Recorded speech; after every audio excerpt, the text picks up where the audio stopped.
the pain like.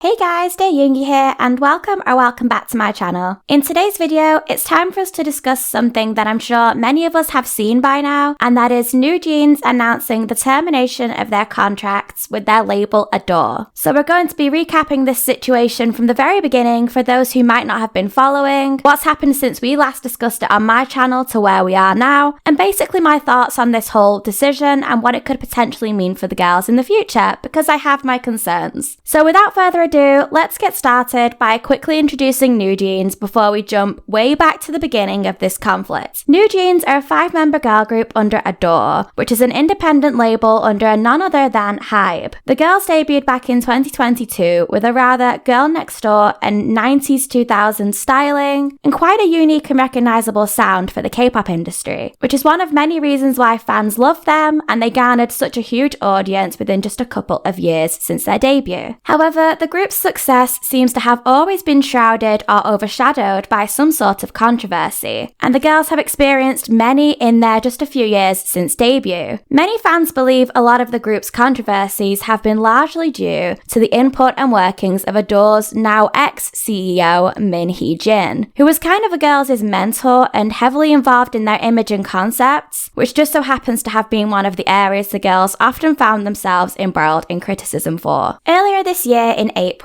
HYBE began to investigate ADOR's CEO Min Hee Jin after they received a tip-off in relation to some suspicious activity, thus also commencing the feud that eventually has led us to where we are today. The suspect activity in question led HYBE to believe that Min Hee Jin and ADOR's other executives had been looking to acquire full management and ownership of shares in ADOR, with evidence showing a person named CEO A had been securing a large number of trade secrets from HYBE, wrongfully obtaining sensitive information, and even using one of HYBE's own employees to do this. Due to the result of their investigation, HYBE requested that Min Hee Jin resign from her position as ADOR's CEO. Of course, this wasn't something Min Hee Jin took lightly, and attempted to defend herself for quite some time, months I would say. I'll summarize some of these in more of a timeline form until NewJeans next come back into the story, because of course this video is about them, but we have to go back to the beginning of Min Hee Jin and HYBE's conflict to fully understand how we got to where we are now. In attempts to defend herself against HYBE, Min Hee Jin accused them and B-Lift Labs, home of the new girl group Islet, of copying the work she had helped create for NewJeans. HYBE reported Hee Jin to the police, which is when she held the infamous press conference a lot of us will remember seeing with her in that stripy top and hat. B-Lift Labs then sue Min Hee Jin for defamation after her comments about stealing ideas for Islet. Moving on to May, and the court decides that Min Hee Jin can remain as CEO of ADOR, despite HYBE's demands for her to step down due to insufficient evidence for her dismissal. Although HYBE acknowledged the decision, they vowed to continue to pursue legal action against her. They were not giving up without a fight. Quick interjection of our timeline of Min Hee Jin's impact on this story, which is major, because we have now input from NewJeans. NewJeans made their comeback in May 2024 with the song How Sweet, which they promoted on music shows as usual. When accepting their #1 spot win for the song on Music Bank, members Minji and Danielle both gave a shout out to their CEO Min Hee Jin during their speech. Minji said, "Thanks to our CEO who helped us with our amazing comeback and always supports us," and Danielle later added, "Once again, we'd like to say thank you to our beloved, precious CEO. CEO, we love you." I know this might not sound like a big deal to thank your CEO, but remember two things. One, this was the first time the girls had really been able to openly say anything since the whole ordeal started, and people were probably expecting them to stay more impartial because they wouldn't want to upset HYBE. And two, we all know how short these music show acceptance speeches are. The hosts usually give the artist a couple of minutes to say their piece and move on. The fact that two of the group's 5 members found the opportunity to thank Hee Jin during that short space of time made it pretty obvious what stance the girls would be taking and who they'd be wanting to side with, let's say. Okay, back to Min Hee Jin's timeline of events. We're now in June, and Belift Labs hits Min Hee Jin with a second lawsuit to, quote, hold Min accountable for the damages suffered by their artists, staff, and participating creators who have endured the burden of plagiarism accusations. A month later in July, Source Music, home of LE SSERAFIM, and another one of HYBE's labels, also files a lawsuit against Min Hee Jin for defamation and disruption of business. Another NewJeans update now comes into Hee Jin's timeline. At the end of July, NewJeans member Danielle writes a handwritten letter to Min Hee Jin full of love and support. In this letter, Danielle actually calls Hee Jin her mother and warrior, thanking her for doing so much for the group and adding, "It almost feels like we went through everything we should have in 7 years. Maybe it was a sacrifice for the future." Looking back now, this kind of makes me gag a little because it was kind of like foreshadowing of what was to come, basically. The letter also says, "You know that we're always on your side, right? You're my family. Whatever you choose, I want to be together with you. I want to stay by your side, even if I'm not much help. I always pray for you, support you, and love you." I mean, this makes it crystal clear at this point where the girls stand in the HYBE versus Min Hee Jin argument, and Hee Jin expressed her gratitude for the letter by simply posting it to Instagram for the world to see with a heart emoji. We're skipping ahead now to pretty much the end of August, where we had the next big thing happen, when it was announced that Min Hee Jin had finally been dismissed as ADOR's CEO, but would still be continuing to work with the girls in a producing role. Part of me was wondering if HYBE and Hee Jin could have found some sort of middle ground here, and this is where things would settle down and stay for the future. However, on the contrary, this is when things probably just got even more crazy. At the beginning of September, NewJeans' label ADOR found themselves now embroiled in another legal battle regarding NewJeans, but this time with Shin Woo-suk of company Dolphin Kidnapping, who directed NewJeans' music videos Ditto and ETA. Shin Woo-suk claimed that ADOR had requested him to delete all of his work related to NewJeans. He wrote on social media, "It seems there has been a policy change at ADOR following a shift in management. Due to ADOR's request, all NewJeans music videos and related content that my company had worked on and uploaded, as well as any future planned uploads, can no longer be made public." He explains how he believed he was targeted by ADOR for uploading a director's cut version of their music videos to his personal YouTube account, which he claims he had permission to do. He expressed his disappointment because at the time these videos were created, the company Dolphin Kidnapping and the YouTube channel Ban Hee Soo were simply created for archiving their portfolio as directors and to provide extra quality content for fans. They did not generate any revenue nor have any sort of financial gain from posting this content. He said the content would be deleted due to ADOR's new stance, but now any future collaborations between Dolphin and ADOR would be impossible. ADOR's stance on this situation came in form of their statement, which said the director's cut of the ETA music video that Dolphin had posted on their own social media channel was an edited version that contained parts that were previously disagreed with by the advertiser, and the video was posted without permission from the advertiser. And because of the copyright of the music video and any related works of NewJeans belonging to ADOR, according to the contract they had with the company Dolphin, then the ETA music video and any edits should only be posted on their official NewJeans channel. ADOR said they only requested that the company take down the director's cut as the video as requested by advertisers, and had not requested the deletion of the uploads of all the related NewJeans content that were sort of extra behind the scenes clips for fans, or the Ban Hee Soo channel in general. ADOR says its operation policy has not changed, and that Dolphin director Shin Woo-suk was spreading false information. In response to this, Woo-suk claimed that he would be taking legal action due to the label's claims of him lying having damage to his reputation, which I believe he did later very recently file for in November, so that situation is still very recently unfolding too. But moving on, we have now reached the one and only surprise NewJeans live stream. This could be its whole own section of the video. On September 11th, a YouTube link appeared on NewJeans' Twitter account, which took viewers to a live stream titled What NewJeans Wanted to Say on a freshly made fan-made YouTube account titled NewJeans but without the first E. The live was about 30 minutes long, in which the girls spoke in both Korean and English about the whole situation that had been unfolding in the months prior from their point of view, explaining that staff members they trusted helped them set up this live, but it was essentially their idea to speak out. I can't summarize the whole live stream in this video, of course, but here are some of the main key points from the members, and there is quite a few of them. Hee Jin explains how media coverage about the ordeal has become invasive to the point where their private medical records and videos from their trainee days had been getting leaked across the internet, but when they and their parents raised this concern to HYBE, they were ignored. Hanni tells the audience a story of how she was in the HYBE building to get her hair and makeup done, and a member of staff and a HYBE group passed her in the hallway. She said she and the group attempted to greet each other as normal, but the staff told the members of the group she'd come across to ignore her. Remember this story because we'll be coming back to this later. The members also expressed their concerns and suspicions about happenings that were taking place at ADOR. Now they no longer have Min Hee Jin as their CEO supporting them. By this, the girls were referring to the music video director Shin Woo-seok's recent battle that we just discussed, because this took place within the same sort of week. Danielle said, just like that, the content that was released solely for our fans, for our bunnies, was instantly erased. And I truly can't understand why anyone would do this to a group or just to anyone in general. In the live stream, the members expressed how ADOR's new management meant that the management and production would be kept separate, so Min Hee Jin really would only be involved with the group's production, whereas in the past, both management and production worked together harmoniously. The girls said, but now that she's no longer CEO, these factors that should have continued to work together in harmony are now being seen as two separate areas of work. So in their words, they're basically expressing how apprehensive they are to now continue in these new circumstances. Member Hee Jin told us how NewJeans only learned of Min's dismissal from the news rather than directly through the company, which made it clear to them that they don't respect them at all and led them to feel that the statements about HYBE's plans for NewJeans in the future were just empty promises, where they'd promised in the past to provide attentive mental and emotional care for their artist. When I spoke in my first video about whether or not NewJeans would be better without Min Hee Jin, I actually addressed the issue of the girl's image being kind of entirely based on the artistry and imagery of Hee Jin, and therefore what would happen to this without her. And the girls addressed exactly the same thing in their live stream, saying they were concerned about losing their team identity because NewJeans they are today is only possible thanks to the early work and visions of everybody involved, including Hee Jin. But now they are fearful that HYBE has not got their best interests in mind. They said Min Hee Jin is not only the person that produces our music, but someone who makes NewJeans who we are. She discusses even the smallest detail with us and explains them in ways that we can understand clearly. NewJeans has a distinct colour and tone, and this was created with Min Hee Jin. She is integral to NewJeans' identity, and we all feel that she is irreplaceable. Hanni informed us in the live stream that HYBE had planned to wrap up any creative works by Hee Jin within the next 2 months, but they feel that they have the choice to choose how they will react to any situation and are not going to just blindly follow HYBE's every order. The members explained how this whole situation is getting in the way of their work, but they feel that they should be treated much better than they are right now, and it's hard to believe what HYBE tell them about wanting to continue to help them work with Hee Jin, stating that all they want is this legal conflict to be resolved and to have their working environment returned back to the way it was before. The live stream ends with the girls' eldest member Min Ji directly speaking to HYBE's Bang Si-hyuk, a name a lot of us will know well, saying, "We hope Chairman Bang and HYBE make a wise decision to restore ADOR to its original state by the 25th, meaning the group were requesting that Min Hee Jin be reinstated as CEO of ADOR by the 25th of September, so in 2 weeks' time at the time. But the girls did not share what would happen if their wishes were not met. Of course, as you can imagine, this live stream was deleted not much longer after it was uploaded, and HYBE did respond a day later. HYBE had recently appointed a brand new CEO who had to deal with this on day one, and said that the company will take calm measures based on principles, and HYBE is a company that protects its principles and sticks to management based on righteousness, and have no plans to change that. This makes it pretty clear that they had no plans to fulfill NewJeans' request right from the get-go, and that they didn't. On the 10th of October, NewJeans member Hanni, the one who earlier shared her story of a HYBE staff member telling colleagues to ignore her in the hallway, announced that she would be testifying to the Environment and Labour Committee of South Korea's National Assembly in a hearing about bullying in the music industry. This comes after Hanni claims that she reported the earlier mentioned incident to ADOR's new chief executive, Kim Joo-young, but her concerns were brushed off because it was too late now and they had no evidence. Hanni stated on social media, "I believe going forward is the right thing to do, no matter how much I think about it." The hearing actually took place just 5 days later, where Hanni stood before the National Assembly and spoke about the situation she told us about during the group's livestream. During this speech, she said, "We are all human. I think a lot of people are forgetting that. I understand that the contracts for artists and trainees may be different from that of regular workers, but we are all human." Hanni also claimed that this was not an isolated incident, saying that since my debut, we ran into a person in a high-up position many times, but they never greeted me when I greeted them, and I understand from living in Korea that I have to be polite to older people, and that's part of the culture, but I think it's disrespectful as a human to not greet us regardless of professional status. The new CEO of ADOR, who Hanni had previously claimed did nothing to assist her in pursuing this further, was also in attendance to be questioned and said, "We took necessary measures such as consulting the staff at the label regarding the manager in question. We received the answer that no such thing took place. I took the best possible measures such as asking whether we could restore the surveillance footage, but the situation is regretfully seeing two conflicting claims from the two parties. I believe Hanni's words and have been trying to find a way to prove her claims, but we have unfortunately failed to do so." Now, of course, this whole hearing was a big deal for Hanni to do. At 20 years old, she was taking a stand on a big platform for not just herself, but idols who came before and idols who will follow in the future, who regularly deal with poor treatment and just accept it because they think they have to. And during the hearing, An Ho-young, the head of the panel, agreed that lawmakers need to ensure that entertainers' rights are protected. However, unfortunately, just 5 days later, on the 20th of October, Hanni's bullying case was dismissed by the Korean Employment Ministry. In their statement, the Labour Office stated that their decision to dismiss Hanni's case was because given the content and nature of the management contract that Hanni signed, it is difficult to regard her as a worker under the Labour Standards Act, which involves working in a subordinate relationship for wages. The statement also stated that the reasoning for the ruling notes the relationship between Hanni and ADOR was one in which each party fulfills their contractual obligations as equal contracting parties, making it difficult to consider there was supervision or direction from the company. By this, they basically mean that this is not like a one-sided agreement where one holds all the power over another. In a sort of usual employment contract, this is more of a two-way contract between a company and an idol who have contractual agreements, which makes it harder to determine if there were specific conditions broken in the contract when the company had people ignore her, if this was even the case at all. Basically, they're saying there was no proof of any unjust action because their contract is equal on both sides. And lastly, the statement also concluded that company rules, regulations, and systems that apply to regular employees were not applied to Hanni as an artist. Both the company and Hanni share the costs necessary for entertainment activities. Both parties bear their own taxes, and she pays business income tax, not employment income tax. Therefore, Hanni bears the risks associated with generating profits and potential losses from entertainment activities. I think that's a really interesting thing for them to mention. They were basically saying that in this business and the nature of the girls' particular contracts, there is a burden that is different than that of a regular employee, and it doesn't just belong to the company in their contracts, but also the artists when it comes to scenarios such as this one. The girls spoke previously in their live stream about the disruption all the negative media will have to their activities and work. This is basically the ministry saying, yes, exactly, this affects you as much as the company. Moving on to November 2024, we're nearly there guys, I'm sorry, hang in there. On the 13th of November, NewJeans delivered another ultimatum to ADOR, claiming that there had been multiple breaches of their contract from the company. Therefore, if the company does not meet the group's demand to rectify all breaches of their contract within the next 14 days, then the group would be looking to terminate their contracts. Just 3 days later, the girls appeared at Korea's Grand Music Awards, because of course during this time they still had to fulfill any prior commitments as planned, where they received the Grand Artist Award. During the girls' acceptance speech, just as they had done previously when they won first place on Music Bank, the girls again expressed their gratitude for Min Hee Jin, saying, "We want to thank all the staff members who helped us and stand by us, CEO Min Hee Jin, and the fans who came to cheer for us." Also shouting, "We are especially grateful to CEO Min Hee Jin, who has always supported us. We hope to continue working together for a long long time. This of course already had some people shocked, but then the girls also added, however, we don't know how long we'll be NewJeans anymore, but the bond between the 5 of us and bunnies, their fans, is unbreakable. So let's stick together until the very end, and even if we're not NewJeans anymore, NewJeans will never die. This comment shocked fans a lot because not only did the girls express their intent to still work with Min Hee Jin, despite their recent ultimatum to ADOR and HYBE, the girls also refer to the fact that if they were to end up leaving the label, then they might have to rebrand and rename themselves if they can't maintain the rights to the name. The fact they are speaking about this scenario made a lot of fans think that the girls were not at all expecting the label to fulfill their requests, and were already preparing for the next steps should they have to terminate their contracts. A few days later, on the 20th of November, Min Hee Jin shares a letter which officially announces her resignation from HYBE as a whole. And I know we've been speaking for a while now, but if you cast your mind back, this is precisely what HYBE asked her to do like 7 months ago. The statement was quite lengthy and very accusatory towards HYBE. Within this statement, Hee Jin basically announces her departure and termination of shareholders' agreement with HYBE, confirming that she will be holding them legally accountable for violating this agreement. But as HYBE still refuses to acknowledge their wrongdoings and show no signs of change despite her efforts, she felt that any further efforts would be a waste of time. Hee Jin stated that she had hoped that HYBE would admit their mistakes on their own, and she has worked tirelessly to protect NewJeans within the distorted HYBE, her words. She claims that HYBE had been fabricating baseless falsehoods and even publicly displaying a shameful illegal audit, framing her, a minority shareholder and CEO, with the absurd notion of usurping management rights, conducting a witch hunt and launching ignorant and irrational attacks that are hard to believe coming from a large corporation. Hee Jin stated, and I have to quote this directly because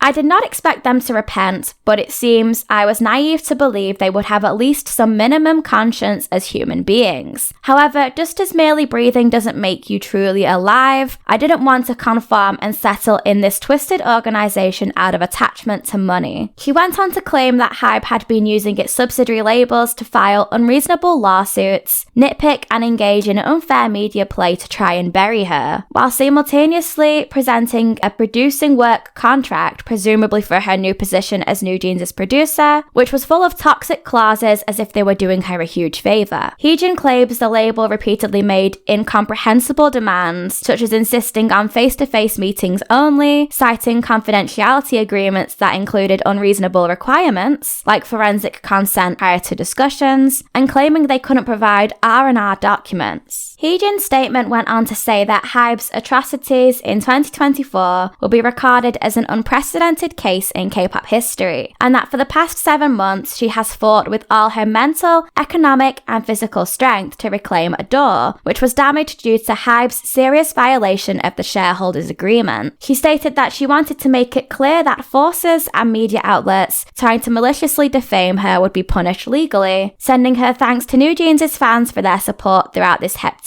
year, and hoping that K-pop fans will show interest in the journey she looks to conduct within the industry in future, and that they will understand why she fought for as long as she did, and why she was ending things now. Hee Jin concluded her statement by saying that this message was sort of a sense of relief, addressing these words to certain individuals. That last comment kind of reminded me of like a diary entry. You know when you write down a big rant about something that's been bothering you, or a letter to somebody explaining how they made you feel to get it all off your chest, but then you rip it up and throw it away? Except the difference here is that it was not thrown away. She got everything off her chest that she'd been waiting to say for months, and then hit send to the world. And that takes us to literally a couple of days ago, when those 14 days that NewJeans had given ADOR ran out, and NewJeans announced that they would be holding an emergency last-minute press conference on the evening of the 27th of November. Of course, this whole thing was quite lengthy. I can't share the whole transcript in Gusta's video, but I will try to summarize the best that we can. The girls opened the press conference by reiterating that the YouTube live they held in September and the certification of contents and their demands for rectifications that they'd made to the label were decided and prepared together by all 5 of them. The girls stated that the reason they were holding this press conference now is because the deadline for the ultimatum presented to HYBE and ADOR was at midnight, just a few hours away at the time. The working hours of the day had drawn to a close, and they were yet to see any willingness from HYBE or ADOR to listen to their requests. And their reason for doing the press conference now so last minute was because the following morning, the group were leaving for scheduled activities in Japan, and were worried about what kind of media play or manipulation HYBE and ADOR could do during that time, so they wanted to make sure their side was expressed clearly before they were away and unable to act in their own defense. The girls stated the reason they are leaving ADOR is very simple. ADOR does not have the will or ability to protect NewJeans as their artist, and if the group remains there, it would be a waste of their time and distressing to them mentally. Therefore, as a result of this, their exclusive contracts between NewJeans and ADOR were to be terminated as of November 29th at 12 AM. The girls mentioned how HYBE and ADOR were kind of using wordplay to state that there was no violation of the contract because HYBE was at fault and not ADOR, even though both were pretty much one entity. The girls said the ADOR they had worked with had changed a lot, and the directors who were now at the company before were all abruptly dismissed. Now they are differentiating HYBE and ADOR. They cannot accept that they must maintain their exclusive contracts with ADOR, since the company has now changed to what HYBE wants it to be, cutting ties with the music video director who worked hard for them and breaking his trust, removing Min Hee Jin from her CEO position, etc. NewJeans commented on how the day prior, ADOR released a statement in response to them, but it was only for show, with no willingness to reform and no rectification occurring from any of their requests. The girls said they were tired of the label's insincere attitude, and breaking away from ADOR, they plan on freely carrying out the activities they wanted to, but wanted to confirm that they would also still be carrying out any pre-scheduled advertisement deals as planned, asking all parties involved to please not worry because the girls did not want to hurt anyone involved with their termination. Next, the girls addressed the question on everybody's lips. Surely if they were to terminate their contracts early, they would have to pay ADOR for the remaining time of their contract, which was still roughly 5 years. However, the girls stated that they did not violate their exclusive contracts and have never violated them, putting all their efforts into carrying out activities, so they therefore think there is no reason for them to pay penalties. Instead, they stated that ADOR and HYBE are the parties who violated their side of the contracts, leading to this situation. Next, the girls addressed the possibility of them not being able to keep the NewJeans name, saying that losing the name would be despite their will, but the essence that the 5 of them are as NewJeans will not change at all. However, they do not have any thoughts on giving up the name NewJeans. To some people, NewJeans may feel like just a name or a trademark issue, but it's not that simple to them. It is a name that contains the meaning of everything they have achieved from the first day that the 5 of them met until now, so the group will continue to work to secure the rights of the name NewJeans. The girls spoke next about the mistreatment that they and their staff also experienced, the deliberate miscommunications and manipulations, saying that the company no longer has any sincerity in the art of music and is rather fixated on appearing like a well-working company despite only having thoughts about making money, while not having any conscience about the negative effect they create through their non-authentic means. This is not the kind of work ethic that NewJeans respect nor wanted to be part of, and to continue working under a company with no intention of protecting NewJeans would only do them harm. Member Min Hee says that she believes a person's mental attitude is very important. A courageous person can change the world and live their life more independently, she said. For me, it was possible because I had bunnies, our fans, by our side, the members, and I gained a lot of courage from seeing Min Hee Jin. What I have seen while working with her is that she always worked the most busily, and there was always good people by her side. She also once said that she wanted to set a precedent, and those words really hit me and became a great source of courage. People make many resolutions throughout their lives, but I think everyone knows that it's not easy to protect those while betting on their own lives. I believe that nothing can be resolved without taking action for yourself, and no one can resolve it for you. That is why the 5 of us prepared this occasion today, and we prepared it because we wanted to share our position with dignity. Of course, a lot will happen from now on, and we don't know what kind of disturbances there will be, but the 5 of us decided to work together to enjoy the adventure and the challenge ahead. We hope you can support and watch our path. Lastly, whether it is school or work, I hope everyone can have an environment where they work with respect for one another and without harassment. Thank you.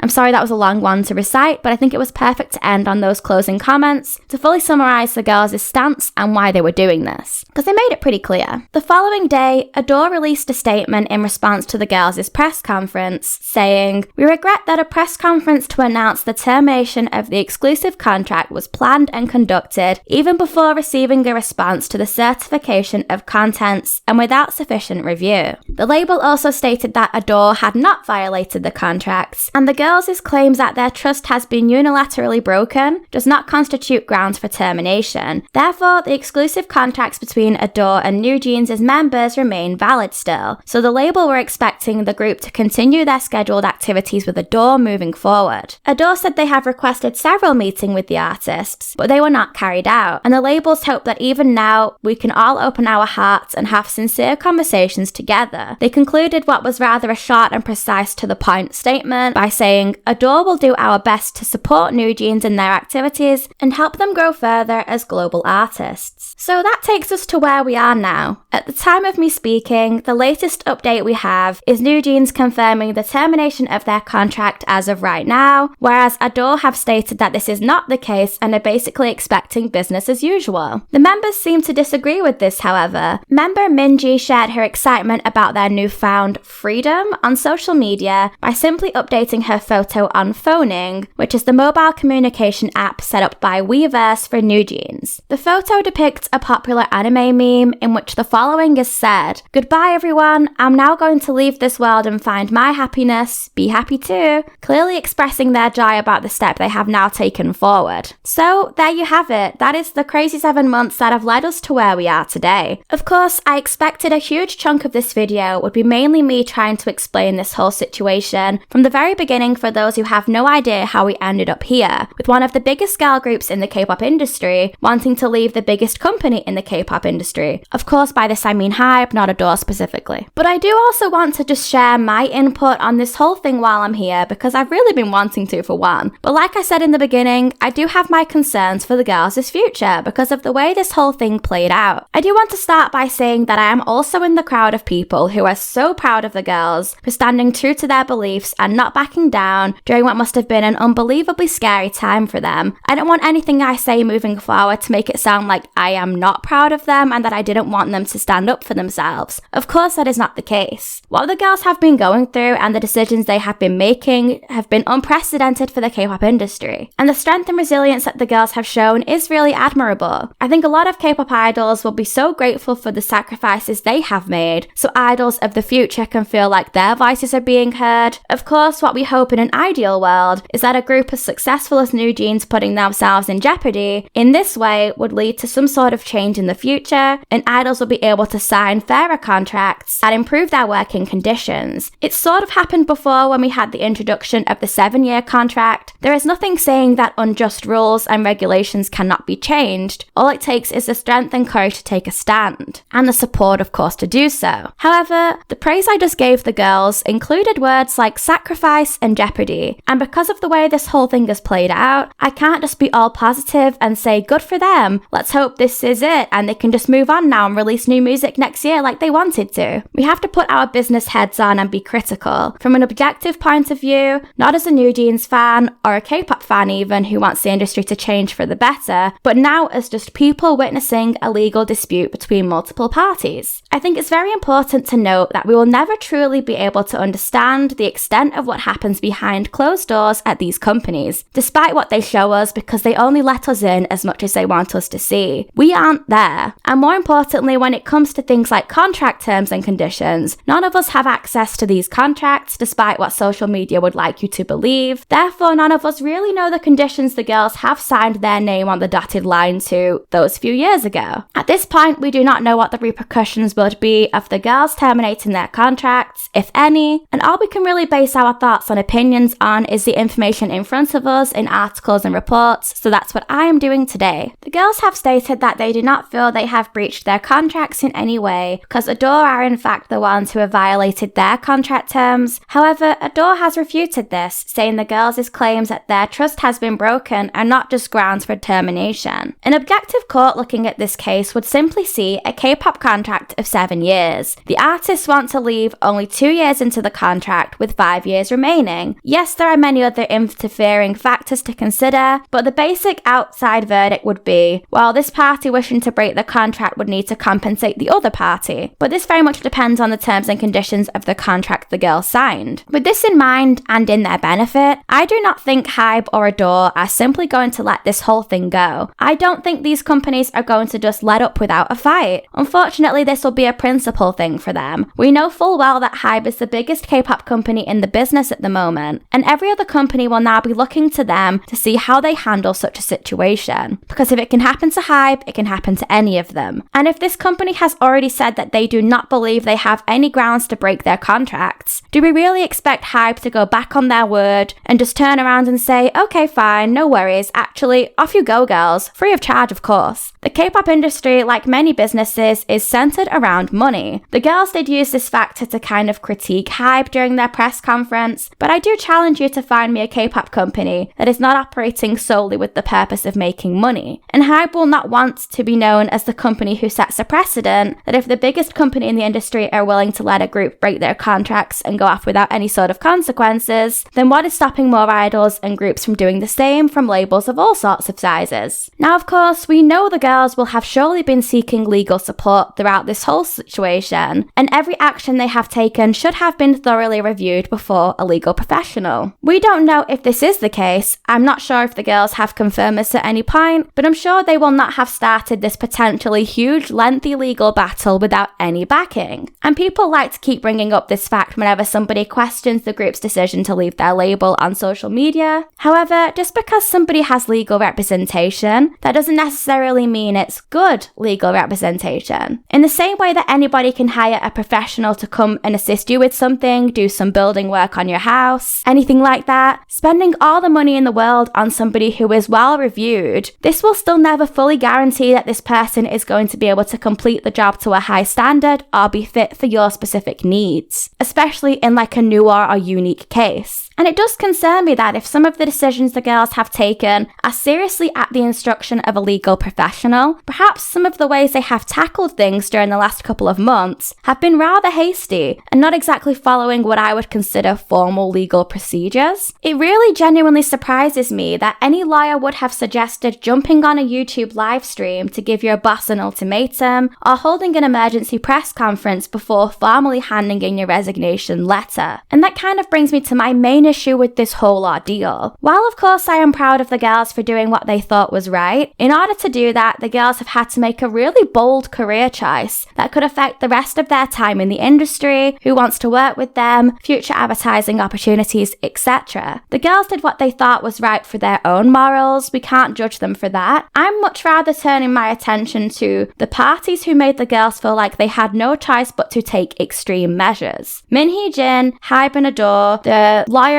etc. Min Hee Jin and HYBE and ADOR's back and forth dispute is literally what started this whole story back in April and eventually led us to where we are now. Because after all, the girls' first ultimatum asking HYBE to reinstate Hee Jin in September didn't actually mention what the girls would do if this didn't happen. It was only the second more recent one where the girls said if things didn't change, then they would be terminating their contracts. It does make you think, if those parties would have just been able to resolve things professionally and privately months ago, would NewJeans have felt like they needed to take such extreme measures? A lot of us are aware of the connection that Min Hee Jin and NewJeans have. In fact, it has often been critiqued for perhaps being too close of a connection. Hee Jin worked with these girls while they were young teenagers, growing and moulding them into the group we know now. But this connection has led the girls to feel as though they have to rely on Hee Jin in places, because without her they will lose their image, concept and visionary direction, and they have her solely to thank for where they are today. They keep saying that. You do often get the vibe that these girls feel as though despite their insistence that they want to work independently and do what they want to do moving forward, they will likely try to follow Hee Jin wherever she goes. And we have kind of started to see this already, because following Hee Jin's departure from HYBE, the girls confirmed they'd be following not far behind just a week later, even though we don't currently know Hee Jin's stance on if she'll be continuing to work with the girls in the future after she did unfollow them and all their social medias a few weeks ago, and seems pretty preoccupied at the moment, still dealing with the multiple lawsuits HYBE have put on her back. Google the phrase Stockholm Syndrome. I'm not saying any more on that. I'm not trying to get sued myself. I'm just telling you guys to Google the definition for something. Throughout this whole process, the girls have sort of been collateral damage from two parties who simply could not reach a business agreement, to put it simply. There were months and months that passed where HYBE and Hee Jin could have come to some sort of conclusion, but instead said we were met with a back and forth and lawsuit after lawsuit in which the girls were waiting in uncertainty. After months of fighting and their futures being left hanging in the balance, Hee Jin eventually resigned from HYBE anyway, which is what the label requested 7 months prior. And I'm not gonna lie, her decision to eventually resign was inevitable. I remember in the earlier months of this whole conflict, Hee Jin stated that she would fight tirelessly and until the very end for justice, even if she had to sell her house and everything she owned, which I'm sure she probably was willing to do in the beginning. For that whole idea of it's the principle when it comes to business, like we discussed earlier, neither party wants to be made out as the liar or the weaker one who lost, if that makes sense. But then HYBE piled more legal disputes from different labels on top of her, because they have the power to do that. They are so huge, and at the moment they've got so many labels under them. And the legal fees involved with fighting each of these cases is more than any one single person is capable of paying for. It's physically impossible for one individual and her legal support to fight a big conglomerate the size of HYBE labels. So what makes us so sure that NewJeans and their legal team are going to have a leg to stand on against HYBE if it really came down to it? The girls expressed that they actually felt as though HYBE didn't like them. That is a serious accusation that could be handled in court. But if there is any accuracy in it, I don't see HYBE taking any prisoners in how they choose to proceed moving forward in this dispute if the girls don't play ball. Just how they didn't show any remorse in how they handled the filing of lawsuits to Min Hee Jin. And another thing is the fact that the Labour Ministry already dismissed Hanni's workplace bullying claims for reasons that seemed shocking to a lot of us. But I think this very well could be a little taster of the sort of situation we can expect to see a lot of coming. Even though it can look like the girls have everything in their favour because they are the one in the right to us, right down to something as simple as, yes, of course idols should have fairer working conditions, which we all agree with, then they can still somehow be dismissed in a court scenario, for reasons that none of us can quite comprehend or do anything in retaliation to. As somebody who regularly uploads videos about the K-pop industry as a business and marketing and things like that, this is one of those situations that comes around not very often, but makes someone like my ears perk up and gives me so much to think about and say, even if sometimes I'm not all that sure how to fully word my thoughts. But I'm sure a lot of people feel the same right now, because we're hearing so much from different sources. Then you go on social media, and of course everybody has their own thoughts on the situation too, which they of course want to share, and everybody thinks their opinion is right and everyone else is wrong. But what also concerns me about people sharing their thoughts on social media, ironically as I do that right now, is the large amount of people that think this whole situation is going to be black or white, simple. You support the girls or you support HYBE. That is of course not necessarily the case, and there are so many layers to this scenario, and I think it's only going to get more complicated. If you read the posts on Twitter from when the girls held their emergency press conference announcing their contract termination, you have people expressing their support for the girls, which of course is understandable, stating how proud they are of the girls for taking such a brave stand in the way they have. Then you have people who are apprehensive about the girls' decision to make a bold move, seemingly without fully knowing the consequences. You have some people who see both sides of this coin, in the sense that you're proud of the girls but aren't 100% sure if things are going to come up rosy for them. That's where I'd put myself. But then you have those people who simply cannot comprehend the fact that somebody may view this situation differently to them. I've seen people supporting NewJeans but calling those questioning the girls' decision bootlickers who always just side with the corporation. But being concerned for the girls and their futures moving forward does not immediately make you a blind company supporter. It just means you rightfully have your apprehensions for the girls because their futures are unfortunately uncertain right now. And in a situation like this, which none of us really are familiar with and don't know what is going to happen next within, there is nothing wrong with being cautious. You can be proud of the girls and still be doubtful. Two things can be true at the same time. K-pop is one of those industries where things often aren't black or white, and this is a prime example of that. Okay, I have been talking for a long time, so I think it's time for me to wrap things up in a sort of conclusion. Even though we've got such a long way to go, I don't know what I can really conclude. I feel like I could keep talking about this all day, but at this moment in time, I don't think there's really much else we can do except watch and wait. I really don't think this is going to be something that blows over in the next couple of days, and I wouldn't be surprised if this dispute continues for another number of months. Remember, Min Hee Jin is now in disputes with HYBE over breach of their shareholders' contract with her. NewJeans' ex-music video director is claiming damages to his reputation against HYBE, and I'm not expecting the road ahead to be easy for NewJeans either.